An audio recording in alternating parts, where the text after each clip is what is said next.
Assalamualaikum warahmatullahi wabarakatuh.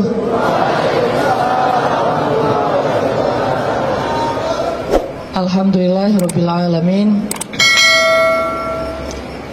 Alhamdulillahilladzi anzala as-sakinata fi qulubil mu'minin liyazdadu imanan ma'a imanihim. Asyhadu an la ilaha illallah wahdahu la syarikalah wa asyhadu anna Muhammadan abduhu wa rasuluhu la nabiyya ba'dah. Allahumma salli wa sallim wa barik ala sayyidina Muhammad wa ala alihi wa sahbihi wa man tabi'ahu ila yaumil qiyamah. Radina billahi rabba wa bi Muhammadin nabiyya wa bil islami dina. Rabbi syrah li sadri wa yassir li amri wahlul 'uqdatan min lisani yafqahu qawli. Sehat teman-teman semuanya?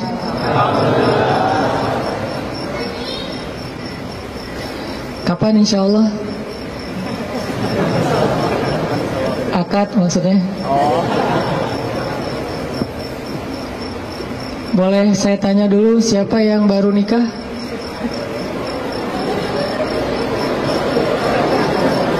Siapa yang baru mau nikah? Baru mau. Wah, banyak di belakang ternyata. Di depan gak ada yang mau. Siapa yang udah lama pengen nikah?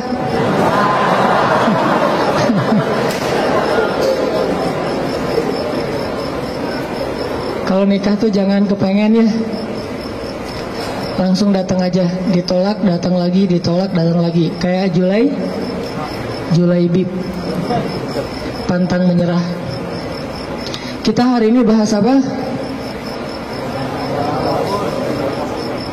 Jangan salah fokus. Fokusnya tuh kalau di kamera yang otomatis itu adalah wajah ya. Jadi kan ada tuh kalau kita foto langsung nyari wajah. Kalau orangnya geser, fokusnya geser. Jadi dia nggak pernah gagal. Nggak mungkin dia fokus ke wajah tiba-tiba ngambil sepatu gitu. Sepatunya pink misalnya. Nggak mungkin kan? Artinya hari ini kita bahas tentang fokus dalam mencari cinta. Fokus dalam mencari cinta. Salah fokus dalam mencari cinta itu mungkin maksudnya adalah kalau kita mencari cinta itu mungkin buat mencari kesenangan dunia saja. Coba kita belajar mencari cinta itu untuk ngedapatin akhirat. Menurut saya itu lebih true love, lebih endless love. Kenapa? Karena cinta yang paling endless itu adalah cinta yang dibawa sampai ke akhirat. Jadi cinta di dunia dan di akhirat. Tapi sebelum kita menemukan cinta-cinta apapun dalam hidup kita, coba kita belajar ngedapetin cinta Allah Subhanahu wa ta'ala. Karena Allah lah yang pemilik segala cinta. Kalau Allah udah cinta kepada hambanya, maka Allah Subhanahu wa ta'ala akan menitipkan rasa cinta di dalam hati semua hambanya untuk orang yang dia cintai. Kalau Allah cinta sama kita, Allah akan titipkan rasa cinta kepada semua makhluk agar mencintai kita. Tapi kalau Allah nggak cinta kepada seseorang, Allah cabut rasa cinta dari semua makhluk, sehingga nggak ada yang mencintai kita kecuali karena hawa nafsu. Jadi kalau kita pengen ngedapetin cinta sejati, cintailah dulu dan raih pula cinta pemilik hati, yaitu Allah Subhanahu wa ta'ala. Jadi hari ini kita akan coba bahas tentang jangan salah fokus dalam mencari cinta. Oke, saya akan angkat kisah cinta Nabi Musa alaihissalam. Ada di surat apa teman-teman? Kisah cinta Nabi Musa. Nabi Musa pernah jatuh cinta? Pernah, kepada istrinya. Tahu nggak cerita Nabi Musa ketika pertama ketemu sama pasangannya, sama istrinya? Pernah baca kisah itu? Coba buka surat Al-Qasas, surat 28. Itu kisah cinta Nabi Musa alaihissalam. Surat Al-Qasas, surat Al-Qasas, surat 28 ayat 22. Coba buka aplikasi Al-Qurannya. Surat Al-Qasas, surat 28 ayat 22. Saya akan baca dari ayat 22 sampai ayat 28.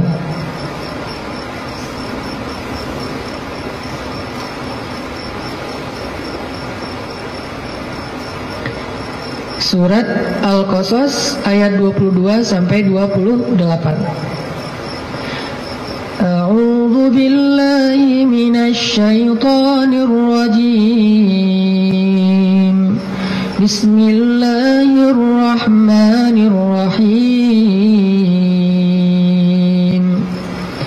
Walamma tawajjaha tilqa'a Madyana qala 'asa rabbi an yahdiyani عسى ربي أن يهديني سواء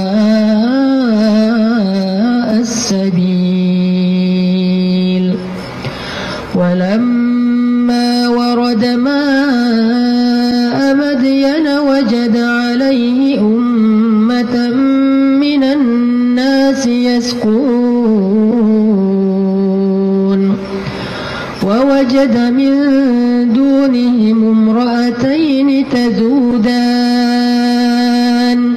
قال ما خطبكما قالتا لا نسقي حتى يصدر الرعاء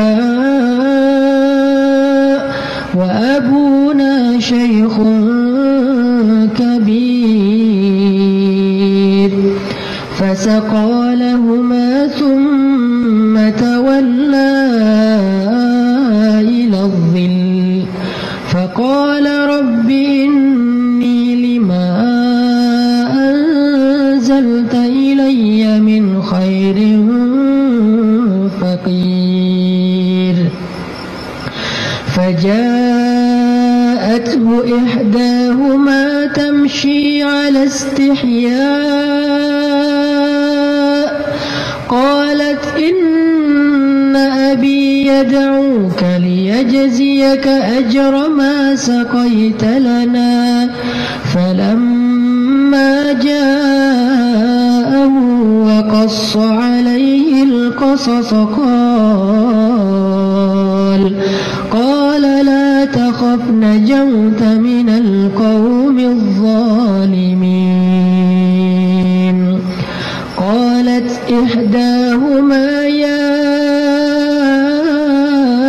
أبت استأجره إن خير من استأجرت القوي الأمين قال إني أريد أن أنكحك إحدى ابنتي هاتين على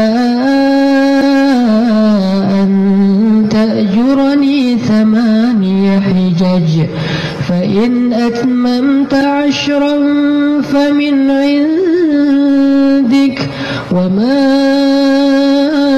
أريد أن أشق عليك ستجدني إن شاء الله من الصالحين قال ذلك بيني وبينك أيما الأجلين قضيت فلا عدوان علي والله على ما نقول وكيل.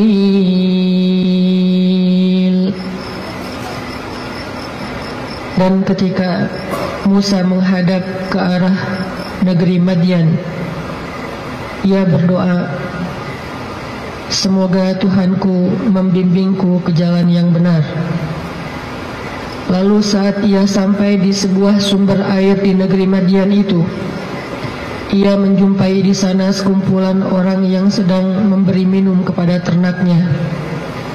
Dan ia melihat di belakang orang banyak itu dua perempuan yang sedang menambat ternak mereka. Musa bertanya,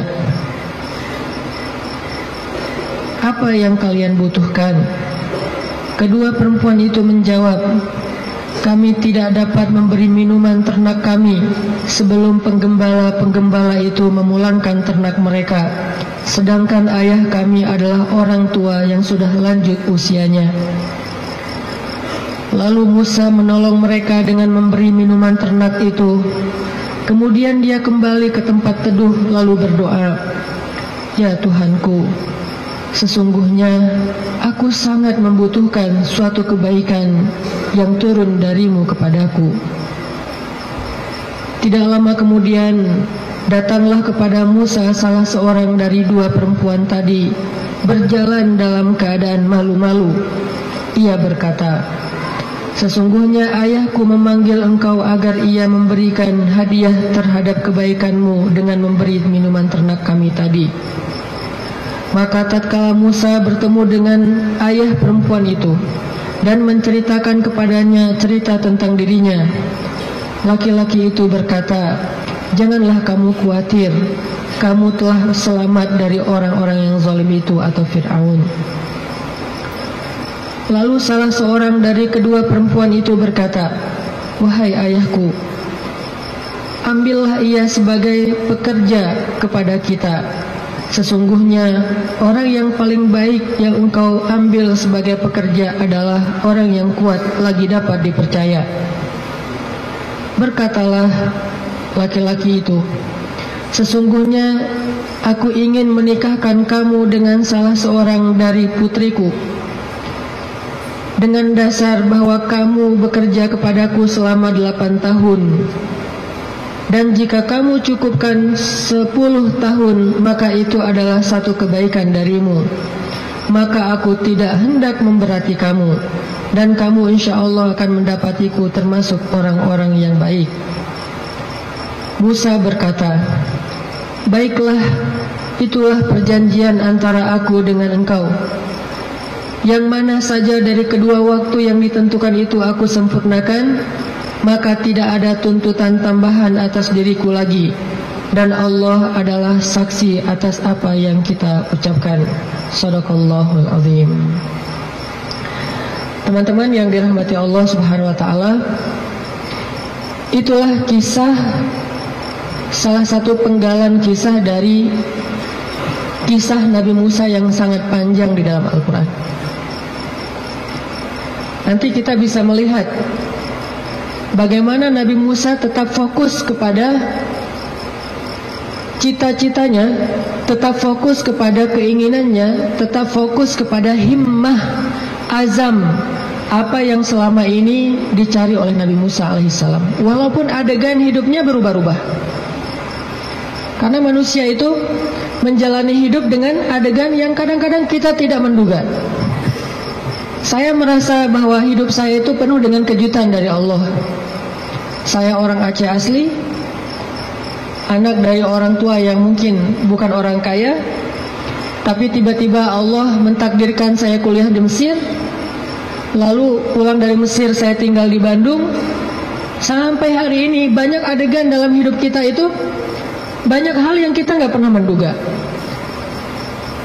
Adegan hidup bisa berubah, tetapi azam harus tetap ada di dalam diri kita, di dalam hati kita. Sehingga adegan-adegan yang kita alami, apakah itu adegan sekolah, belajar, adegan menikah, adegan bekerja, adegan berteman, semua adegan dalam hidup kita itu harusnya menjadi sebuah potensi, kekuatan, dan penyemangat buat kita mendapatkan apa yang sudah terazam dalam hati kita. Gak boleh cita-cita kita itu berubah gara-gara adegan berubah. Gak boleh harapan kita itu berubah gara-gara situasi berubah. Harusnya harapan kita itu kepada Allah Subhanahu wa Ta'ala tidak berubah sama sekali, walaupun hidup kita terus dinamis, berubah-ubah sesuai dengan kondisi, tetapi harapannya tetap sama. Kayak ibarat tadi orang pengen nikah, udah aja fokus nikah. Kalau dia bekerja, niatnya bekerja supaya bisa mempersiapkan mahar yang layak buat calon kekasih. Apa mahar yang layak? Minimal mah 1 miliar, 1 villa ya, mobil Alphard. Setuju yang di belakang?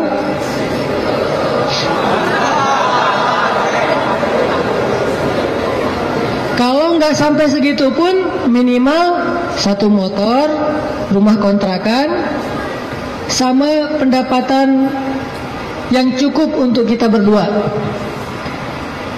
Yang saya sebut dengan cukup, kadang-kadang cukup itu lebih baik daripada lebih loh. Benar nggak? Cukup lebih baik daripada lebih. Kalau kita lebih, kita akan beli piring 2, gelas 2, tempat tidur 2. Nggak seru kan? Justru karena cukup, kita beli piring 1, makan sepiring berdua. Gelas 1, minum segelas berdua. Jadi nggak ada cerita gelas papa, gelas mama. Yang ada adalah gelas kita. Kan suka ada tuh di rumah-rumah gelas papa, gelas mama kan ya. Beli di supermarket, ditulis jelas itu. Ini punya siapa, ini punya siapa, udah di tag masing-masing. Kalau mama salah ngambil gelas, gelas papa dipakai sama mama, nanti diminta tukar. Mah, itu gelasnya papa. Oh ya, maaf pak, salah, balik. Akhirnya mamanya minum kopi, papanya minum teh misalnya. Kebalik kan? Harusnya gelas itu 1 berdua.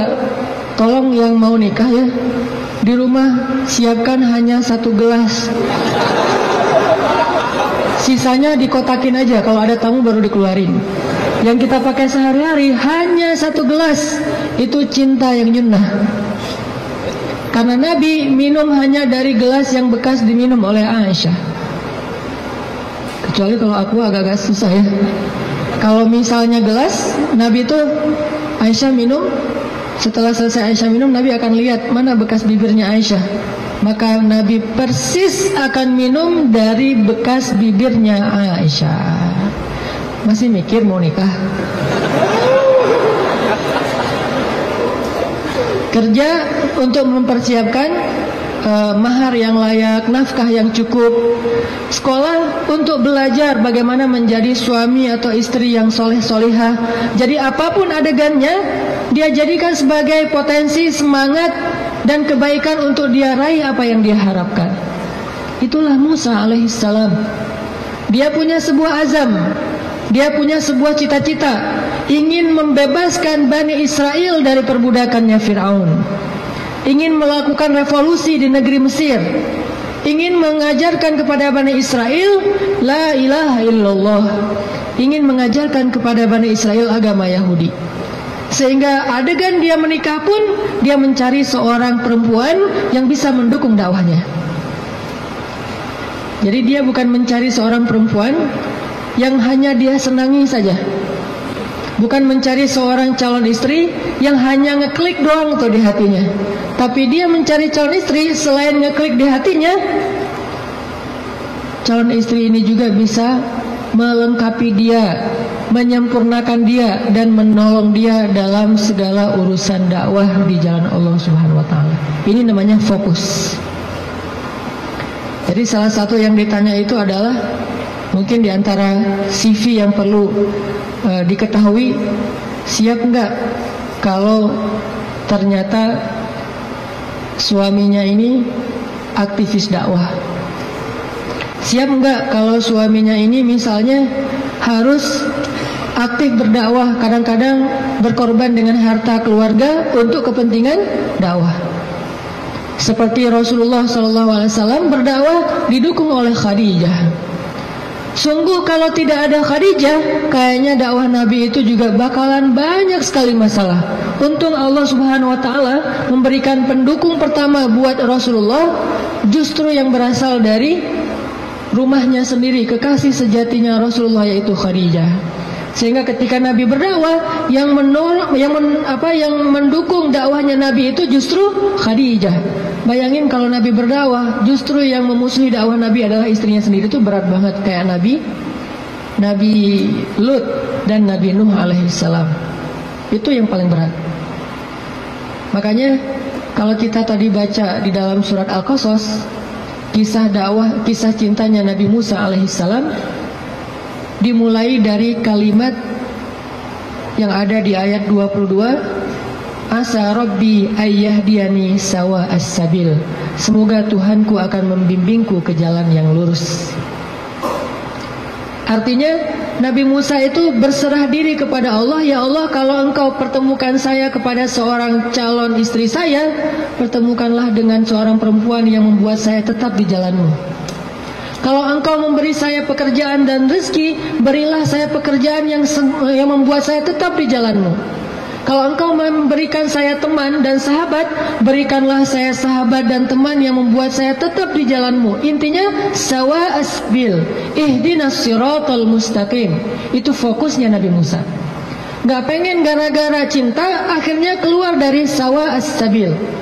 Gara-gara perasaan akhirnya keluar dari siratal mustaqim. Ini fokusnya Nabi Musa. Cinta anugerah dari Allah, tapi jangan sampai anugerah itu menjauhkan kita justru dari pemberinya. Ini fokus Nabi Musa. Asa Rabbi ayyahdiyani sawa as-sabil. Jadi kalau saya nanti ketemu keluarga baru, mudah-mudahan keluarga itu keluarga yang bisa membantu saya untuk terus berada di sawa as-sabil. Kalau saya ketemu calon suami, mudah-mudahan suami itu yang membimbing saya, waj'alna lil muttaqina imama, membimbing saya tetap di sawa as-sabil, di jalan yang Allah ridhoi. Ini fokus. Dan kalau kita fokus di sawa as-sabil, gak usah khawatir, Allah punya banyak rencana baik untuk kita. Wa yamkurun wa yamkurullah wallahu khairul makirin. Siapapun boleh punya rencana untuk menghalangi kita, tapi Allah adalah sebaik-baik pembuat rencana. Udah ikutin aja sawa as-sabil. Fokus di jalan yang lurus.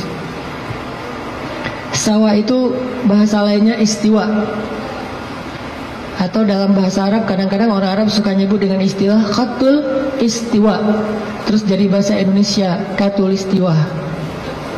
Itu bahasa Arab. Katulistiwa itu dari kalimat khatul istiwa. Khat artinya garis, istiwa artinya lurus, garis lurus. Katulis, karena kita nggak bisa bilang kha jadinya ka. Khadijah jadinya Khadijah. Sama kayak misalnya orang Sunda gak bisa bilang ain jadinya e. Ketika Nabi SAW manggil Aisyah, panggilan Aisyah siapa? Aish. Sampai di Sunda jadinya Eis. Itu bahasa Arab. Aish jadinya Eis. Jadi Eis itu aslinya Eisah. Aisyah. Tetaplah di sawa as-sabil, tetaplah di jalan Allah yang lurus. Nggak usah berbelok, nggak usah keluar dari garis itu. Kalau udah terlanjur keluar, buru-buru balik. Karena Allah cuma memberikan jaminan kebaikan bagi orang yang tetap berada di sawa as-sabil. Kalau dia keluar dari situ, Allah sudah tidak menjamin apapun. Kalau kita pengen hidup kita dijamin sama Allah, nggak bakalan kecewa, dikasih banyak kejutan, surprise yang luar biasa. Gampang sebetulnya caranya. Tetaplah di sawa as-sabil, nggak usah melenceng. Kalau kita udah tetap di sawa as-sabil, tunggu aja, terus berjalan. Di setiap beberapa titik nanti kita akan temukan Allah menyediakan surprise buat kita, sebagaimana Allah sediakan untuk Musa alaihissalam.